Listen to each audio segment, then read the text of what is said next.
Friends, welcome back to my channel Raj education centre. कैसे हैं आप सभी। यहाँ पर हम आपको डिस्क्राइब कर रहे हैं अवस्था में परिवर्तन कैसे होता है, जो मैंने आपको बताया था चेंज इन फिजिकल स्टेट।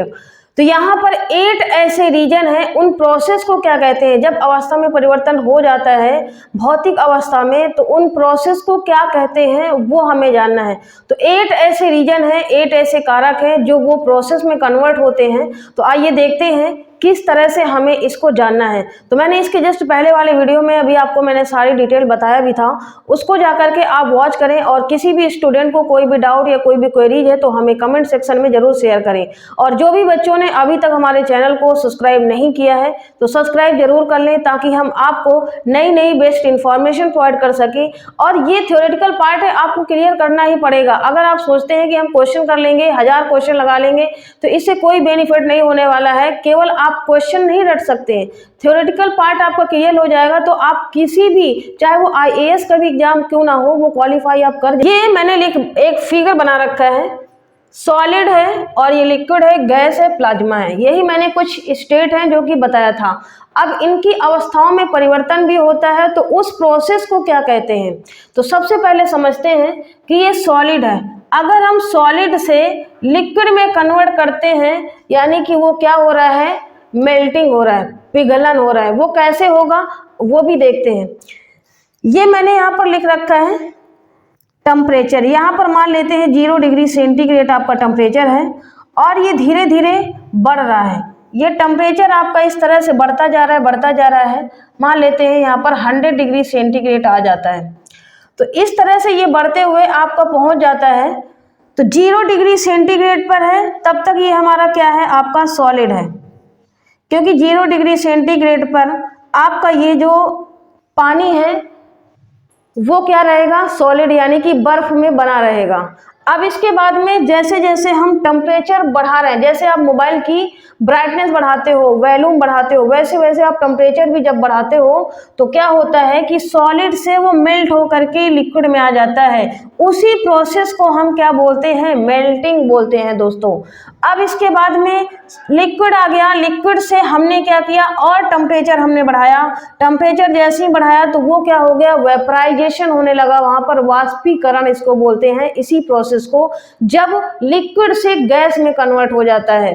अब उसके बाद में और हम टेम्परेचर इंक्रीज करते हैं तो ये क्या हो जाता है, गैस आयनीकृत हो जाती है। आयनीकृत करने का मतलब ये है कि जैसे मैंने कोई गैस ले लिया, CO2 कार्बन डाइऑक्साइड है, इसको मैंने क्या किया, टेम्परेचर प्रोवाइड किया, तो ये कार्बन प्लस प्लस और यहाँ पर आपका 2 ऑक्सीजन में ये कन्वर्ट हो गया। तो इस तरह से आपका ये कन्वर्जन होता है। इसी प्रोसेस को हम क्या कहते हैं, आयनाइजेशन कहते हैं और आयनीकरण कहते हैं। अब इसके बाद में अगेन ये हम लास्ट तक चले गए, आपकी ब्राइटनेस बढ़ चुकी है। अब उसके बाद हम फिर धीरे धीरे क्या कर रहे हैं, फिर से कम कर रहे हैं, ब्राइटनेस को क्या कर रहे हैं, कम कर रहे हैं, यानी कि टेम्परेचर को हम क्या कर रहे हैं, उसको डिक्रीज कर रहे हैं। टेम्परेचर जैसे जैसे हम डिक्रीज करते जाएंगे तब क्या होगा, उसका डीआयनाइजेशन होगा, यानी कि प्लाज्मा स्टेट से किस में कन्वर्ट हो जाएगा, यहाँ पर गैस में कन्वर्ट हो जाएगा। इस प्रोसेस को हम क्या कहेंगे, डायरेक्टली जो प्लाज्मा से गैस में कन्वर्ट हो रहा है उसको क्या कहेंगे, डीआयनाइजेशन कहेंगे। अब इसके बाद में हमने टेम्परेचर और कम किया, गैस से ये लिक्विड में कन्वर्ट हो गया, उसको हम बोलेंगे कंडेंसेशन, संघनन कहेंगे। फिर इसके बाद में लिक्विड है, लिक्विड से सॉलिड में कन्वर्ट हो जाता है, यानी कि इसको हम क्या बोलेंगे, जम जाता है, जमना कहेंगे इसको, हिमीकरण, क्योंकि फ्रीजिंग कर रहे हैं हम, लिक्विड से किस में कन्वर्ट कर रहे हैं, ठोस में कन्वर्ट कर रहे हैं। तो ये क्या कहलाएगा, आपका हिमीकरण कहलाएगा, यानी कि फ्रीजिंग कहलाएगा, जमना कहलाएगा। इस मेल्टिंग को हम एक नाम और भी देते हैं, प्रगलन या विगलन भी कहते हैं। किसी किसी बुक में आपको विगलन भी मिलेगा, तो इससे आप कंफ्यूज मत होइएगा। मेल्टिंग, प्रगलन, जब ये सारी स्टेट इनका फेज चेंज होता है तब 8 प्रोसेस लगते हैं। मैंने अभी आपको बताया ये सारा कौन कौन सा है, मेल्टिंग, वेपराइजेशन,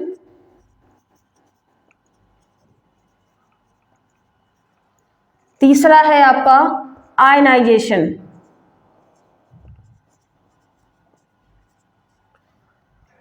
फोर्थ है आपका डीआयनाइजेशन, और फिफ्थ है कंडेंसेशन,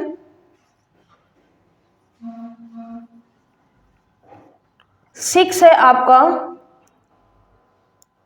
फ्रीजिंग, और सेवन है आपका सब्लिमेशन, ऊर्ध्वपतन, और एट प्रोसेस है आपका डिपोजिशन, निक्षेपण।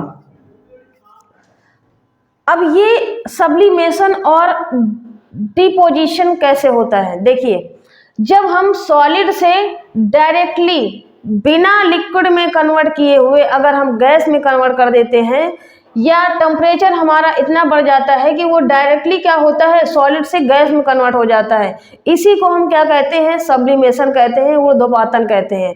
और अगर उसी को हम उल्टा कर देते हैं, गैस में से आपका अगर सॉलिड में कन्वर्ट हो जाता है, तो उसको हम डिपोजिशन कहते हैं, निक्षेपण कहते हैं। यहाँ पर 8 प्रोसेस थे, ये मैंने आपको डिटेल में बताया। अब हमें आगे और कंटिन्यू करना है। केमिकल क्लासिफिकेशन ऑफ मैटर हमें पढ़ना है। इसके 2 पार्ट होते हैं, पहला है सब्सटेंस और दूसरा है मिक्सचर। सब्सटेंस का मतलब क्या होता है, ये प्योर फॉर्म में होता है। क्या होता है, ये होता है आपका प्योर सब्सटेंस होता है। प्योर सब्सटेंस का मतलब होता है शुद्ध पदार्थ। और ये क्या होता है, मिक्सचर। मिक्सचर से ही समझ में आ रहा है कि मिश्रण होगा, तो ये होगा मिश्रण, या आप इसको कह सकते हो अशुद्ध पदार्थ।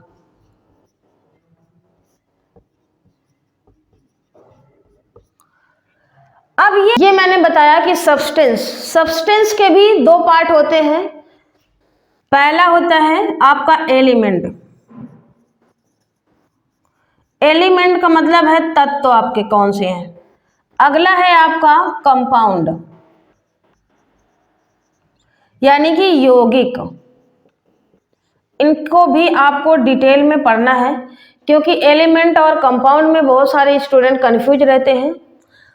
मिश्रण में भी आपके 2 टाइप होते हैं। एक होता है आपका होमोजीनियस,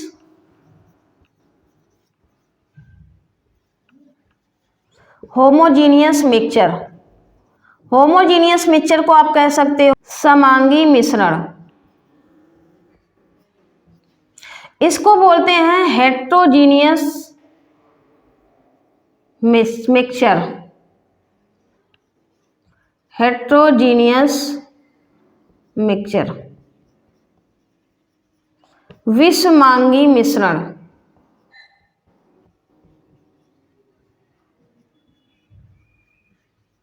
विषमांगी मिश्रण, ये आपका मिश्रण का पार्ट हो गया, होमोजीनियस मिक्सचर और हेट्रोजीनियस मिक्सचर।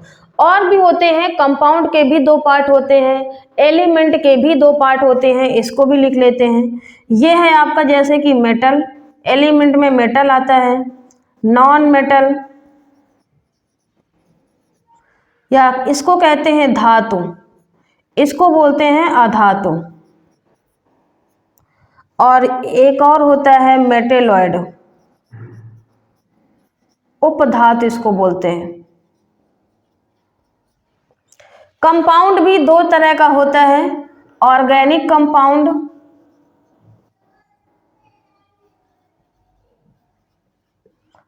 ऑर्गेनिक कंपाउंड को आप कह सकते हो कार्बनिक यौगिक, और अकार्बनिक यौगिक दूसरा है आपका इनऑर्गेनिक कंपाउंड।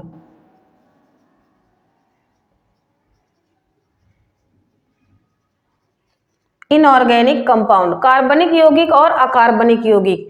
तो ये एक चार्ट है जो कि केमिकल क्लासिफिकेशन ऑफ मैटर का है। अब इसको हम 1 बाय 1 करके डिटेल में जानते हैं कि शुद्ध पदार्थ में एलिमेंट का क्या रोल है, कंपाउंड का क्या रोल है, और इन सब को डिटेल में जब पढ़ेंगे तभी आपको सारी चीजें क्लियर होंगी। एलिमेंट और कंपाउंड में क्या डिफरेंस होता है। एलिमेंट ये होता है कि ये एक ही प्रकार के तत्व होते हैं। जिसमें एक ही प्रकार के तत्व हों, एक ही प्रकार के मॉलिक्यूल्स हों, वो क्या कहलाता है? एलिमेंट कहलाता है। कंपाउंड में क्या होता है कि ये एटलीस्ट 2 या 2 से अधिक प्रकार के इसमें कॉम्बिनेशन होगा, तो ये क्या कहलाता है? कंपाउंड कहलाता है। जैसे एग्जाम्पल यहाँ पर एलिमेंट में देखते हैं, हाइड्रोजन। अब हाइड्रोजन को हम H2 लिख सकते हैं, यानी कि इसमें एक ही प्रकार के यहाँ पर तत्व पाए जा रहे हैं। हाइड्रोजन है, कार्बन है, nitrogen, oxygen, argon, potassium, calcium, ये सब क्या है? एलिमेंट हैं, जो कि एलिमेंट में आते हैं।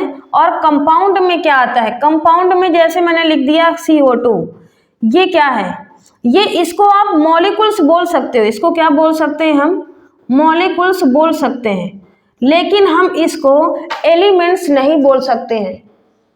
इसको हम क्या बोल सकते हैं? मॉलिक्यूल्स बोल सकते हैं, लेकिन एलिमेंट्स नहीं बोल सकते हैं। ये क्या है? आपका कंपाउंड है। इसको हम क्या बोलेंगे? कंपाउंड है, क्योंकि ये 2 एलिमेंट्स का मिक्सचर है, 2 एलिमेंट्स को मिलाकर। क्योंकि इसमें क्या होना चाहिए? 2 तरह के लोग हैं, इसमें 2 तरह के लोग हैं, एटलीस्ट 2 तरह के लोग होना चाहिए कम से कम, तो वो यौगिक कहलाता है। इसके सबसे बढ़िया पहचान यही है कि एलिमेंट्स में एक ही प्रकार के लोग होते हैं। इसमें क्या कहेंगे? इसको आप कह सकते हैं कि एक ही तरह के लोग होंगे, और इसमें एटलीस्ट 2 या 2 से अधिक, 2 या 2 से अधिक प्रकार के। तो यहां पर देखिए मैंने लिखा CO2, और भी लिख सकते हो, NaCl है, NH4Cl है। इस तरह के ये सब क्या हैं आपके? ये कंपाउंड कहलाते हैं। तो यहां से एक बात निकल के आती है कि एवरी कंपाउंड्स और मॉलिक्यूल्स, यहाँ पर ये समझ में आता है कि सारे कंपाउंड्स मॉलिक्यूल्स हो सकते हैं, लेकिन यूरी मॉलिक्यूल्स और नॉट कंपाउंड। सभी मॉलिक्यूल्स कंपाउंड नहीं हो सकते हैं। तो ये यहाँ से आपका पॉइंट निकल के आया। क्या निकल के आया? कि यूरी कंपाउंड्स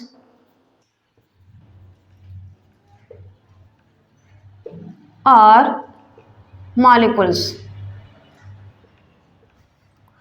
ये आपका पॉइंट सही है। एवरी कंपाउंड्स आर मॉलिक्यूल्स, सारे कंपाउंड क्या हैं? वो मॉलिक्यूल्स हो सकते हैं, लेकिन सारे मॉलिक्यूल्स कंपाउंड नहीं हो सकते हैं। तो ये यहाँ से पॉइंट निकल के आया। तो एलिमेंट्स और कंपाउंड शायद आपको समझ में आया होगा। यहाँ पर समझते हैं एलिमेंट्स फिगर से। मैंने अभी जस्ट बताया ही है आपको कि इसमें एलिमेंट्स में एक ही प्रकार के एटम यहाँ पर पाए जाएंगे, तो वही लिखा हुआ है। इसमें देखो 2 का कॉम्बिनेशन जरूर है, लेकिन एक ही तरह का है, एक ही तरह के लोग आपको दिख रहे हैं। ये क्या कहलाता है? एलिमेंट्स कहलाता है। और यहाँ पर ये एग्जाम्पल भी मैंने लिख रखा है, argon, calcium, potassium, hydrogen, oxygen, nitrogen. ये क्या है? एक ही तरह के मॉलिक्यूल्स हैं, एक ही तरह के क्या हैं? एटम्स हैं। अगला है कंपाउंड। कंपाउंड में मैंने आपको बताया था कि ये एटलीस्ट 2 या 2 से अधिक तरह के इसमें एटम्स पाए जाएंगे।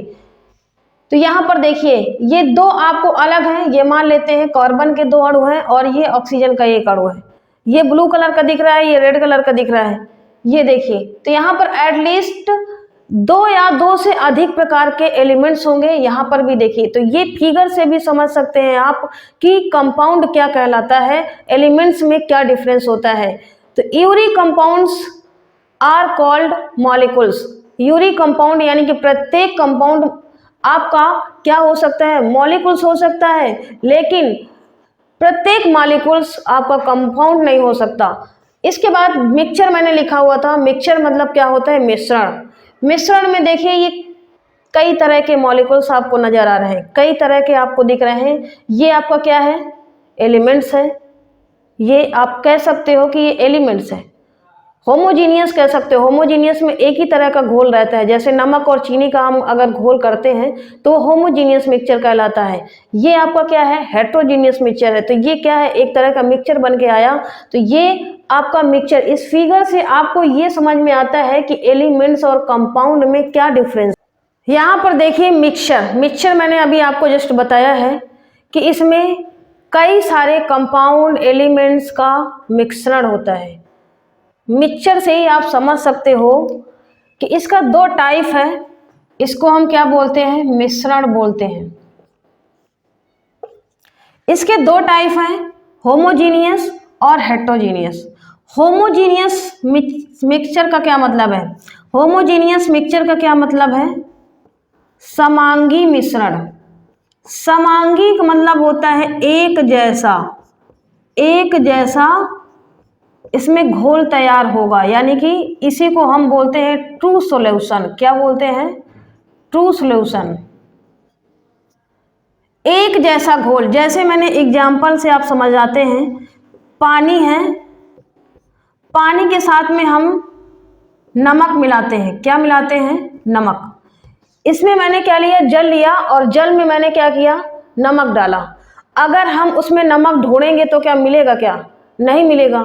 इसका मतलब है कि ये पानी के साथ में मिक्स हो गया है, बिल्कुल एक जैसा। वो आपको दिख ही नहीं रहा है, ट्रांसपेरेंट नहीं दिख रहा है। अगर आपको इसमें दिखेगा भी तो बहुत ही माइक्रोस्कोप से देखेंगे तो छोटे छोटे से पार्टिकल आपको नजर आएंगे, वो भी आप ये मान लीजिए ना के बराबर। तो ये कैसा घोल कहलाता है, एक जैसा जो घोल निकल के आता है पानी प्लस नमक का, या आप लिख सकते हो पानी प्लस यहाँ पर चीनी।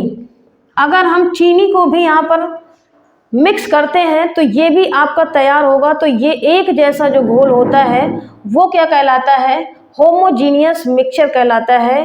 होमोजीनियस मिक्सचर यानी कि समांगी मिश्रण कहलाता है। अब इसको समझते हैं विषमांगी मिश्रण को।